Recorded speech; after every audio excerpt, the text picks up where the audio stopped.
Enggak sedikit-sedikit asa golok. Saya akan bikin pasukan. Ayo kita perang. Peranglah dengan nenek moyangmu di Yaman Arab sana.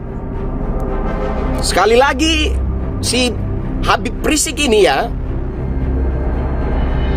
entah keturunan Nabi atau keturunan si Pitung, sekali lagi ngomong perang, saya minta seluruh kaum Nusantara ini bangkit. Robek mulutnya. Jadi coba tanya itu si tukang perang, si Bahar, si Rizik ya kan, yang katanya tukang perang, itu di Yaman perang, kenapa mereka nggak pulang aja perang, padahal tanah air mereka yang mereka banggakan. Sementara di Indonesia hari ini yang perang cuma di Papua, itu pun bertentangan dengan HAM. Kenapa mereka nggak pulang kampung misalnya? Kan kata mereka Adul Maut, Tarim, sampai bibirnya berlipat-lipat ngomong Adul Maut dan Tarim. Kenapa nggak pulang perang di sana? Di sini nggak ada perang. Di Jakarta nggak ada perang, di Aceh juga udah aman. Nah, seharusnya seperti itu kalau logika yang normal. Kalau logika kebalik ya seperti ini. Bukannya makin sadar, malah makin gencar menyebarkan ujaran kebencian atas nama suku. Bahkan belakangan ini ada yang menghina satu ulama besar, yaitu Al-Habib Sayyid Idrus Salim Al-Jufri, pendiri Al-Khairat. Yang ngajar atau tidak? Makanya kita nggak mau tahu nih saudara, kita nggak mau tahu. Kita minta supaya Fuad Pleret yang menghina daripada guru tua supaya dipenjara, dihukum seberat-beratnya saudara. Setuju? Setuju?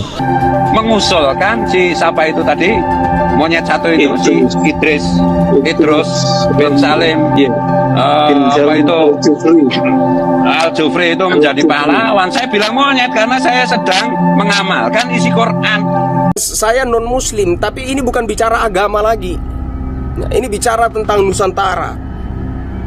Bicara tentang satu kaum yang besar di muka bumi ini. Jadi ketika ada yang membangun narasi ya, menabuh genderang perang, itu sudah tidak lagi bicara agama. Itu ancaman terhadap kaum Nusantara. Pengkhianat itu disebut monyet. Kunu kirodatan khosiin, jelas kan?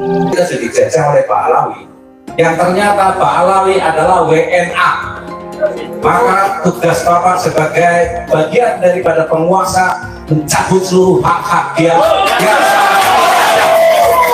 sehingga Pak Alawi nanti harus dideportasi. Pak Alawi adalah WNA menurut seorang pakar hukum dari PWI yang sekarang sedang mengajukan judicial review ke Mahkamah Konstitusi.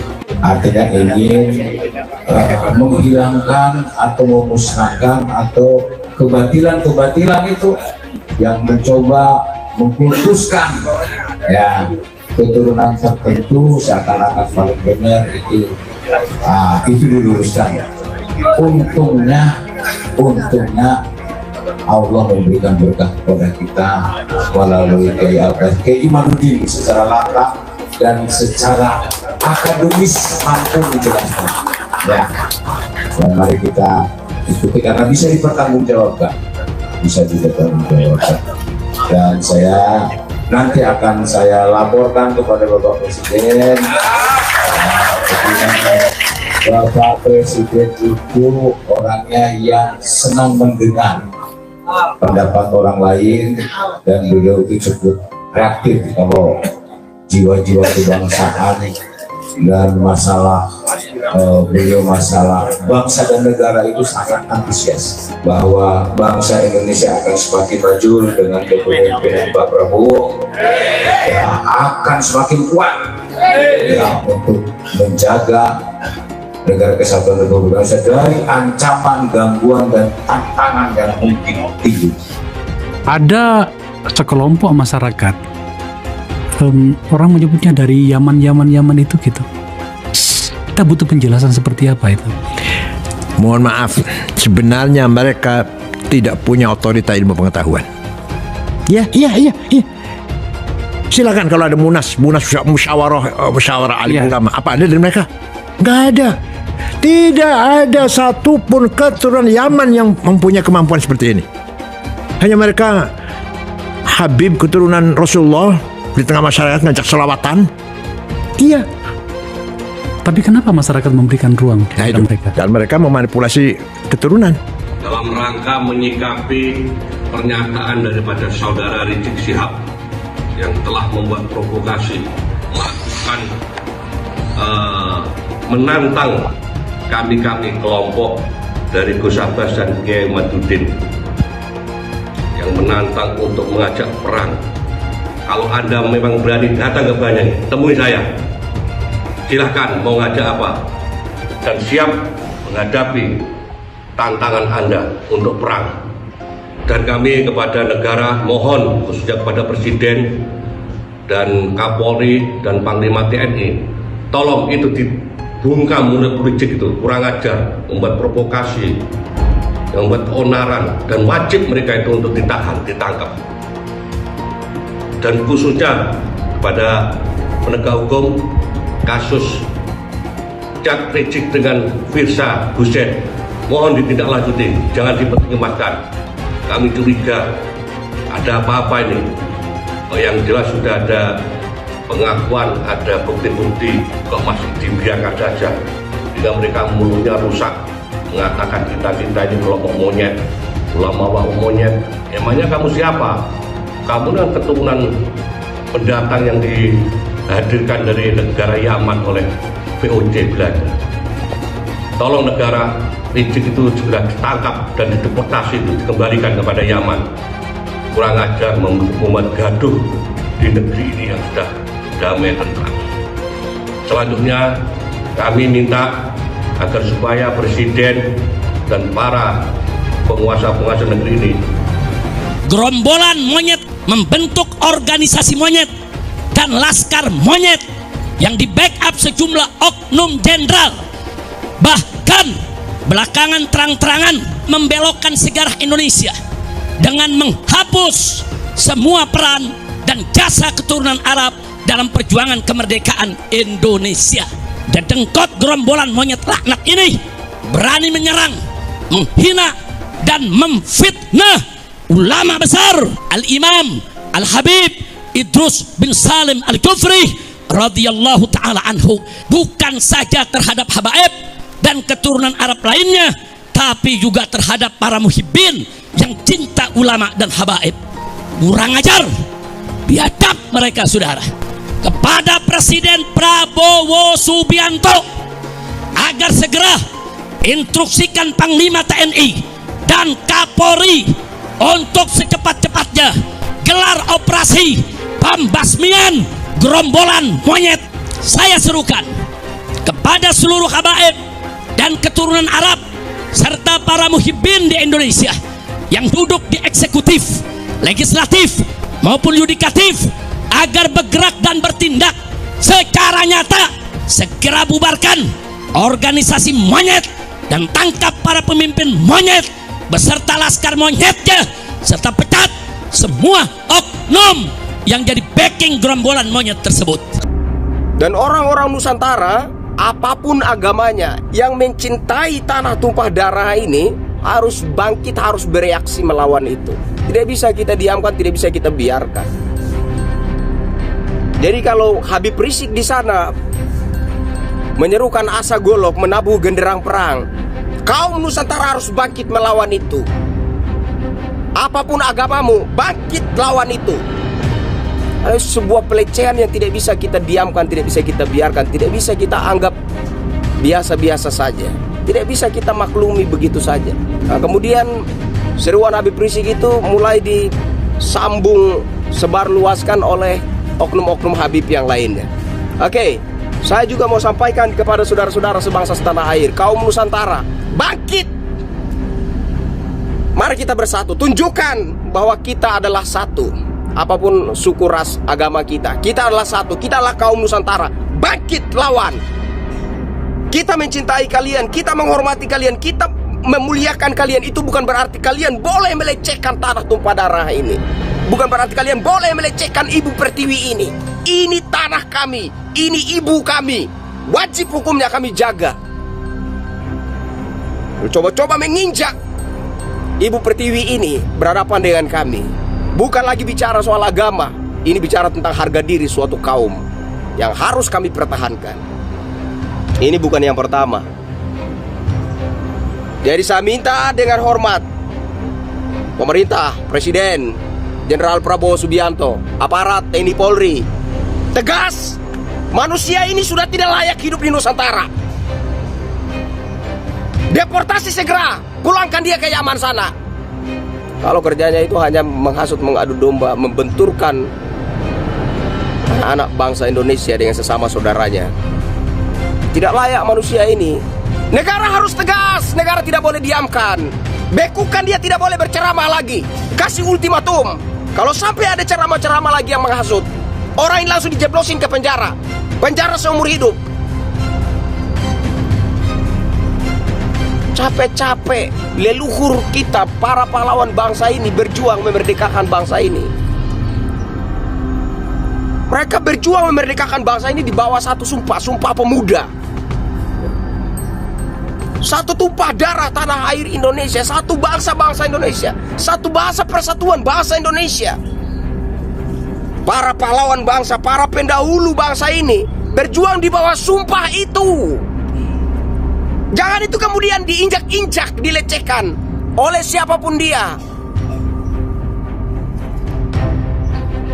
Lagi dia hanya seorang Habib Rizik. Apa jasa Habib Rizik untuk bangsa ini?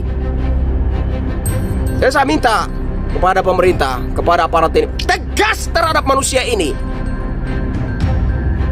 Kalau ada lagi ceramahnya isinya provokasi, hasutan, memecah belah, membenturkan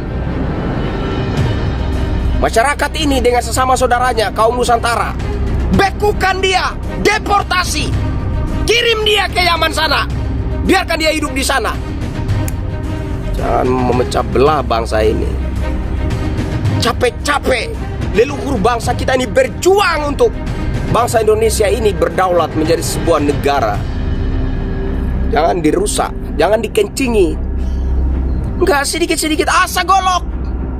Saya akan bikin pasukan. Ayo kita perang. Peranglah dengan nenek moyangmu di Yaman Arab sana. Sekali lagi, si Habib Rizik ini ya, entah keturunan Nabi atau keturunan si Pitung, sekali lagi ngomong perang. Saya minta seluruh kaum Nusantara ini bangkit. Robek mulutnya. Saya kalau bilang orang yang menista agama itu Balawi, saya nggak bicara oknumnya ya, tapi memang kebanyakan dari Balawi. Mereka menista agama, penistaan agama apa? Mereka mengatakan menuduh Nabi pernah ke Yaman. Itu kan menista. Terus mengatakan Nabi pernah memberi mereka hadis di dalam mimpi. Sedangkan semua ahli sunnah imam empat mazhab mengatakan Nabi kalau sudah meninggal terputus itu wahyu. Saya tanya, hadis itu termasuk wahyu nggak? Gimana Pak Yai?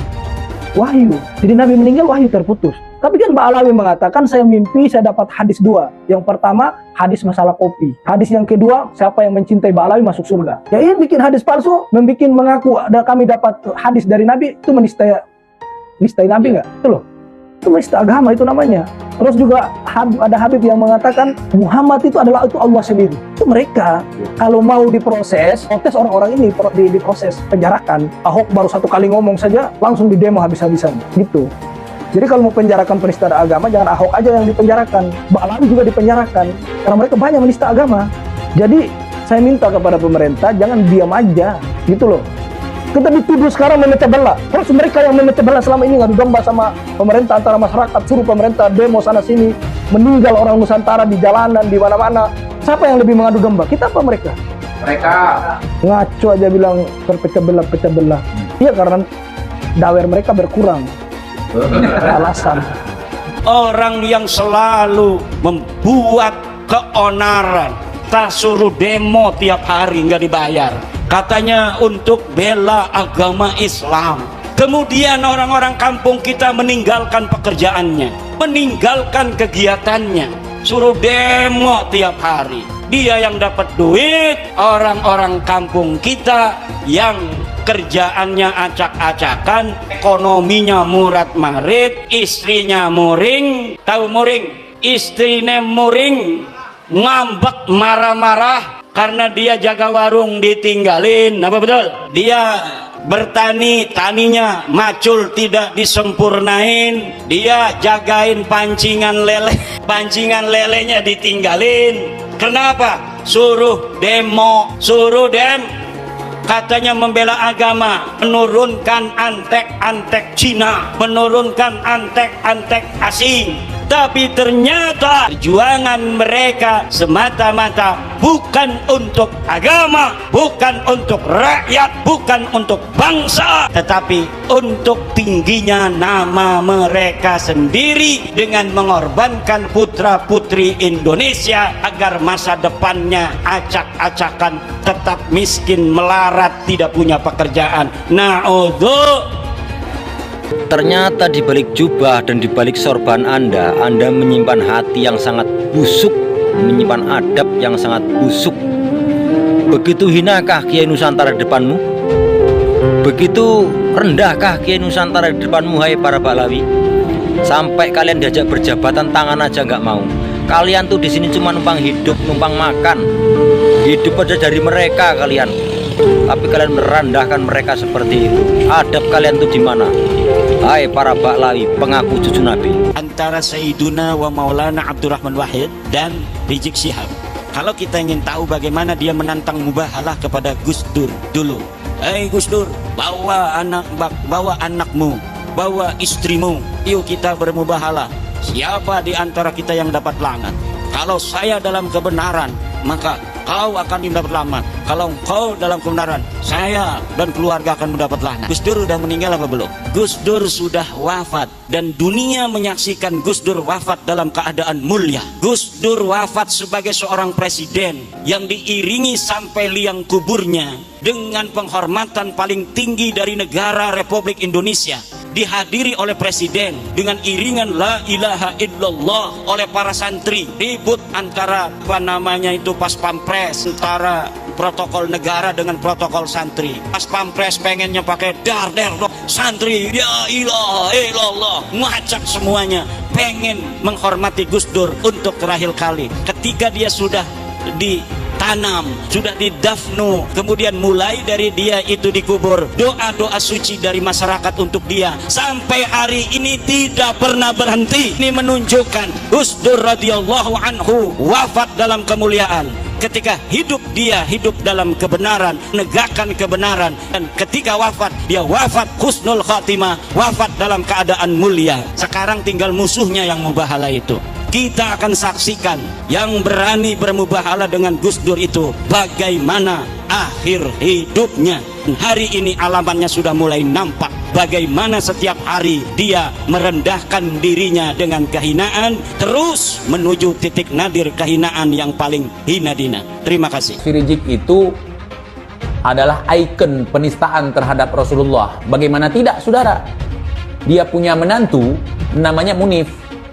Si Munif itu menistakan Rasulullah dengan menyamakan si Rizik silap ini, Al-Kaburi ini dengan Rasulullah. Rasulullah dibilang mirip akhlaknya. Rizik mirip akhlaknya dengan Rasulullah, ataupun mewarisi, bukan mirip, mewarisi akhlak Rasulullah. Kemudian mewarisi jasad Rasulullah, saudara. Itu kan penghinaan terhadap Nabi. Akhlak si Rizik gimana, akhlak Rasulullah gimana, saudara? Jasad Rasulullah gimana, jasad si Rizik gimana ya? Ya akhwan. Saya ulang-ulang itu biar kalian tidak terpana, tidak terkontaminasi dengan omongan si menantu si Rizik laknatillah alaihim itu.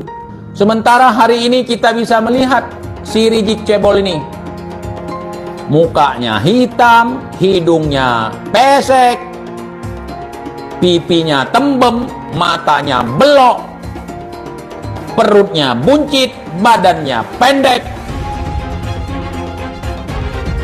persis kayak celeng, celengan Semar. Celeng juga mirip. Apa kalian rela kalau Rasulullah, manusia yang kalian rindukan, manusia yang kalian harapkan untuk bisa bertemu dengannya, disamakan dengan si Rizik? Inilah para gerombolan sakit hati, gerombolan pemecah belah di negara ini. Orang-orang seperti ini seharusnya jangan dikasih panggung ataupun tempat untuk bersuara di negara ini. Karena apa? Karena inilah yang terjadi. Dia hanya koar-koar dan demo-demo, bukan untuk kemajuan di negara ini, tetapi untuk menghancurkan persatuan di negara ini. inilah Habib Rizik. Anda itu malu, Pak Habib Rizik, Anda itu ulama gitu loh, atau Habib. Apakah cara Anda seperti itu mencerminkan sebagai Habib? Anda itu tidak lebih dari provokator gitu loh, tukang buat ribut, tukang buat gaduh di negara ini. Tolong banget. Yang seperti inilah seharusnya diamankan oleh pihak kepolisian. Karena apa? Ceramahnya tidak benar gitu loh. Kok bisa ceramahnya mengatakan hal-hal jelek seperti itu? Ya kalau memang Pak Habib Rizik tidak suka di negara ini, silakan keluar.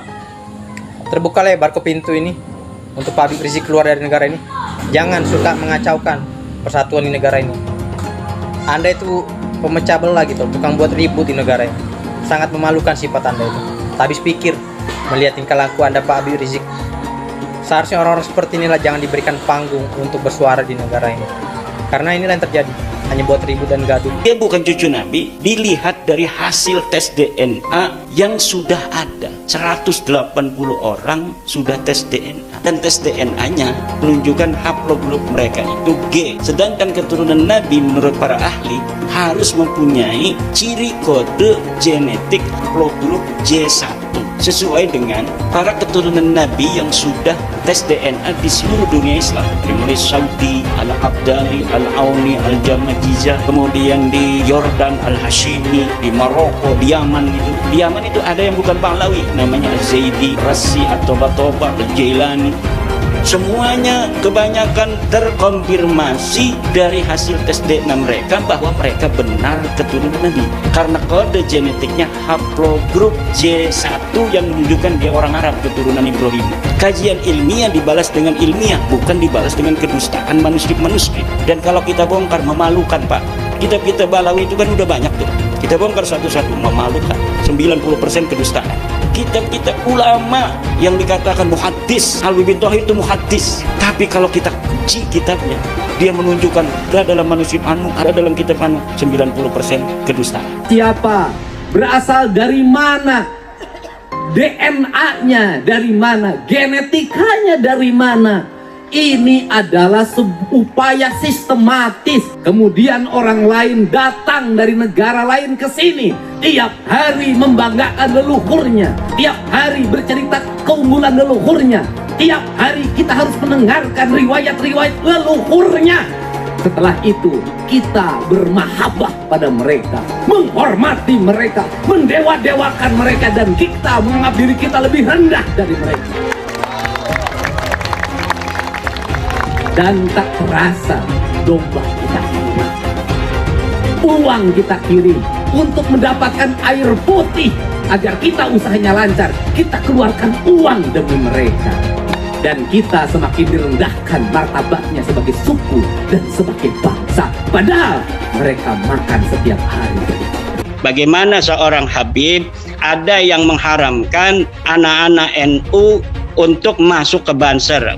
Orang-orang Jawa, anak-anaknya jangan sampai masuk ke Banser, jangan sampai masuk ke Ansor. Itu dilakukan oleh para habaib. Apa? Tidak ada yang berani menghina Hasyim Asy'ari di Indonesia ini kecuali dari Ba'alawi, Faisal Asgaf. Bagaimana terakhir Twitter dia menghina ketum PBNU kita, Gus Yahya. Tidak ada yang lain yang berani seperti itu kecuali dari Ba'alawi. Gus Dur siapa yang berani? Yang berani menghina Gus Dur, menghina Teh Yeni. Itu hanya Faisal Asgaf. Yang ada itu Ba'alawi atau mukhibin-mukhibinnya itu mempersekusi para kiai. Kiai-kiai kita dipersekusi dari zaman dulu oleh orang-orang yang mengaku turun Nabi yang tidak terverifikasi. Pernyataan saya bahwa ilmu nasab itu tidak sesuai dengan kriteria akademik itu terbukti karena diakui sendiri oleh mereka. Mereka mengakui bahwa kita tidak mensyaratkan kok adanya naskah sezaman. Dalam konteks itu seharusnya sudah selesai bahwa ilmu nasab, karena saya mengatakan itu dan dikonfirmasi oleh lawan bicara saya pada waktu itu, ya sebenarnya sudah selesai bahwa ilmu nasab yang digunakan Rabithah Alawiyah dalam hal ini bukan berarti salah, tapi tidak memenuhi syarat akademik. Nah, terkait dengan syarat akademik, ilmiah, apakah tauhid bisa diilmiahkan dan sebagainya, ayo kita diskusikan ulang. Saya belum sampai ke arah tindakan hukum ya terhadap pengakuan-pengakuan klaim-klaim cucu Nabi. Tetapi apabila masyarakat itu menghendaki itu, masyarakat bisa untuk mencoba melaporkan kepada pihak-pihak berwajib apakah nanti ada pasal-pasal yang bisa untuk dijadikan pegangan oleh pihak kepolisian untuk menjerat orang-orang yang mengaku sebagai turun Nabi yang sudah tidak terkonfirmasi oleh kitab nasab, oleh kitab sejarah dan tes DNA itu. Banyak orang di Indonesia ini yang mengaku bahwa dia Habib dan keturunan Rasulullah. Padahal di negara-negara Arab nggak ada yang seperti itu, nggak ada yang mengaku bahwa dia keturunan Rasulullah dan nggak ada yang mengaku bahwa dia Habib, karena nggak ada yang tahu bahwa dia keturunan Rasulullah atau enggak. Ya kita semua berharap bahwa kita dari umat Muhammad, keturunan Rasul, kita semua berharap itu, tapi kita nggak tahu hal seperti itu. Nah, jadi di Indonesia ini yang mengaku bahwa dia Habib dan mengaku bahwa dia keturunan Rasulullah dihormati banget, dicium tangannya, diminum bekas mulutnya, diminta doanya dan menjadikannya seperti wali. Gimana melakukan hal seperti itu? Dan kalau dia dikuburkan, kalau sudah meninggal dan dikuburkan, didatangi kuburannya, dihiasi kuburannya, ditaruh uang-uang di tempat kuburannya itu, diminta doanya seperti kalau dia wali beneran, dan apa semua itu? Apa semua itu? Coba kalian pikirkan. Jadi menurut penelitian secara filologi, orang Yaman ini bukan orang Arab, tapi orang Kaukasus. Berarti mustahil sebagai keturunan Nabi Sallallahu Alaihi Wasallam menurut Profesor Menahem Ghani. Secara ilmu genetika, haplogrup Nabi Sallallahu Alaihi Wasallam adalah J1. Haplogrupnya Ba'alawi itu haplogrupnya adalah G. Dari 3 disiplin ilmu ini, menurut sejarah, menurut ilmu nasab, menurut ilmu filologi, menurut ilmu DNA, maka muncullah hakul yakin bahwa Ba'alawi bukan keturunan Nabi Sallallahu Alaihi Wasallam. Tambahan lagi, keyakinan saya itu dengan berbagai macam arogansi dan khurafat-khurafat yang tadi saya utarakan, lengkap sudah hakul yakin saya. Para Habib di Indonesia tidak bisa dianggap sebagai keturunan Nabi Muhammad. Saat ini tumbuh pertanyaan-pertanyaan di kalangan umat Islam tentang kesahihan Habib sebagai keturunan Nabi Muhammad karena perilaku para Habib yang dinilai bertentangan dengan ajaran Islam. Secara genetis, mustahil para Habib di Indonesia itu keturunan Nabi Muhammad. Hasil studi Imaduddin dengan segera membangkitkan keterkejutan di dunia Islam di Indonesia. Manuskrip pada abad ke-9 yang ditulis oleh tokoh Ba'alawi Ali bin Abu Bakar As-Sakran merupakan hasil rekayasa. Ubaidillah dan Alawi bukanlah keturunan Nabi Muhammad. Secara terbuka, Guru Gembul juga membongkar sertifikat Habib palsu, bisnis air sholawatan palsu, hingga makam palsu untuk mengeruk keuntungan. Keraguan akan Habib ini semakin diperkuat dengan kemunculan Raja Dangdut Rhoma Irama. Di dalam podcastnya, Rhoma bercerita bahwa dia juga mempertanyakan status Habib. Dia membantah anggapan bahwa Wali Songo, Pangeran Diponegoro, atau penggagas bendera merah putih adalah Habib, seperti yang selama ini sering diutarakan. Karena itulah, Rhoma percaya bahwa Habib di Indonesia adalah memang bukan keturunan Nabi Muhammad karena kelakuannya yang tidak terpuji. Rhoma bahkan meminta para Habib berani melakukan tes DNA untuk membuktikan mereka memang keturunan Nabi Muhammad. Apa yang disampaikan Kiai Haji Imaduddin, Guru Gembul, dan Rhoma Irama tampaknya sukses membongkar mitos tentang keutamaan posisi Habib di Indonesia.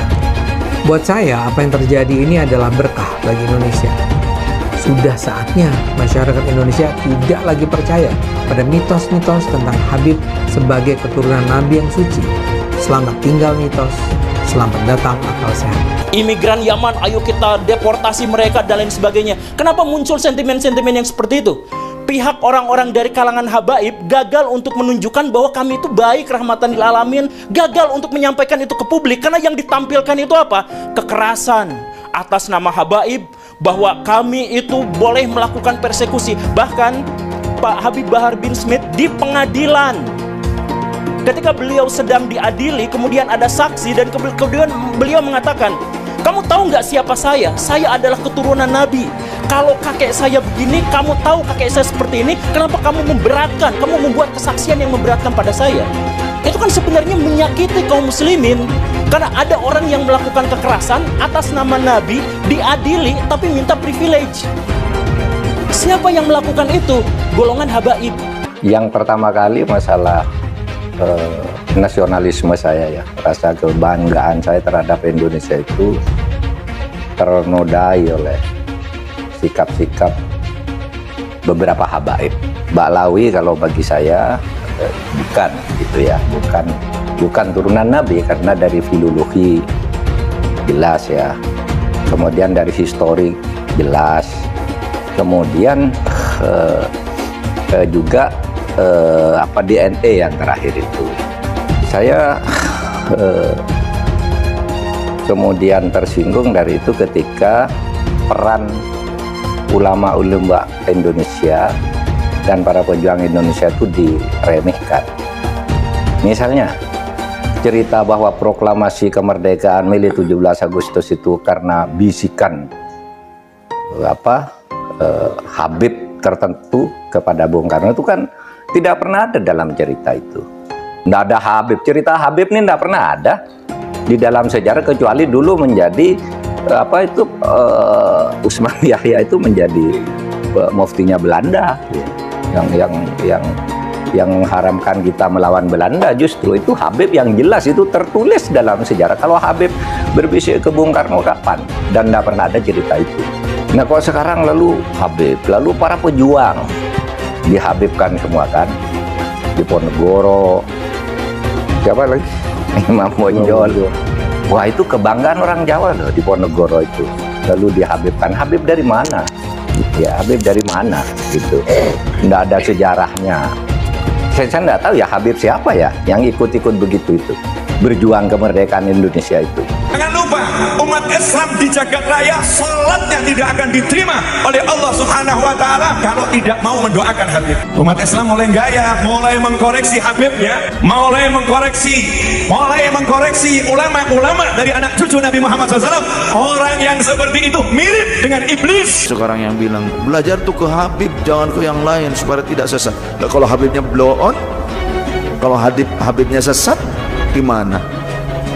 Emang nggak ada Habib yang sesat? Ada. Itu Habib yang jadi antek Belanda banyak dulu.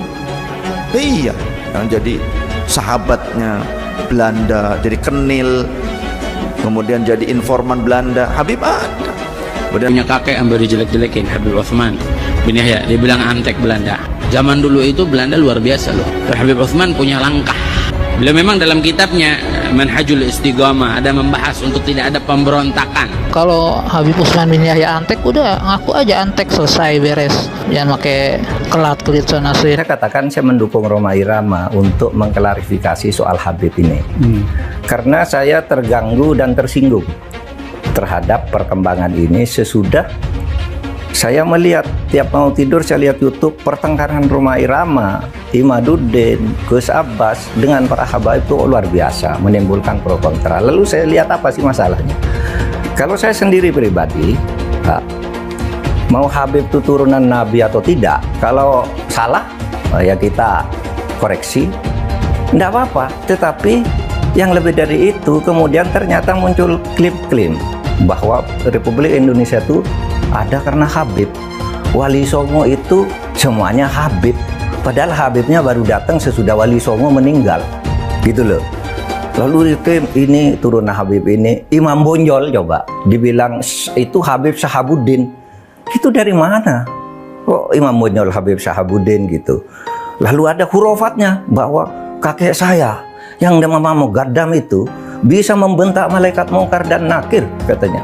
Mengklaim-klaim begitu, dan orang yang tidak tahu, orang awam banyak yang percaya karena ini Habib yang ngomong. Ada yang mengatakan kalau Indonesia ini merdeka dibutuh oleh Habib ini. Bung Karno itu tanggal 17 Agustus dibantu oleh Habib siapa gitu untuk menyatakan kemerdekaan. Loh, kita tahu yang bantu tuh Jepang. namanya Maeda di kantor dan di Maeda. Orang Jepang juga membantu, orang Belanda yang membantu kemerdekaan ada juga. Namanya siapa? Edward Weizsäcker yang mendirikan 3 serangka. Ya Belanda juga. Ya, orang India banyak, orang Arab non Habib banyak, orang Cina banyak. Lah kenapa? Kok lalu dikirim oleh Habib? Ya kita sendiri yang paling dominan, yang lain tuh yang membantu. Kan gitu kalau saya ya, rasa nasionalisme saya. Itulah sebabnya saya dukung Rhoma Irama. Satu Habib, walaupun Habibnya jahlun, maksudnya bodoh kata Iwan, itu ukurannya perbandingannya amat 70 kiai yang alim. Kami adalah majikan kalian, kami adalah pemilik bangsa, kami adalah pemilik kedaulatan. Saya juga melihat ada kelompok-kelompok masyarakat tertentu yang membuat pernyataan-pernyataan sikap membela para Habib klan Ba'alawi, lantas mengecam Gus Fuad Pleret. Nggak apa-apa, menurut saya itu satu hal yang normal, wajar.